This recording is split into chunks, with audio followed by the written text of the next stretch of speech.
Friends, இன்றைக்கி நம்ம நாகாஸ் கிச்சனில் சண்டே சமையல் என்னென்னு பார்த்துக்கலாம் வாங்க.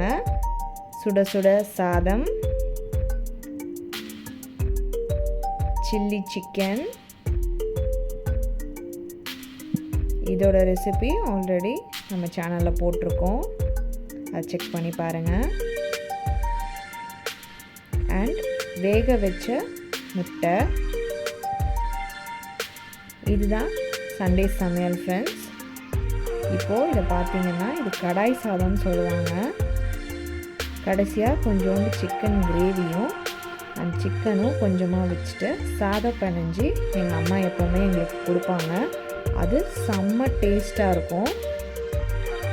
இப்போ பாருங்கள், உண்மையிலே தட்டில் போட்டு சாப்பிட்றத விட இது அல்டிமேட் டேஸ்ட் தான். வாங்க ஃப்ரெண்ட்ஸ், சாப்பிடலாம். பாய்.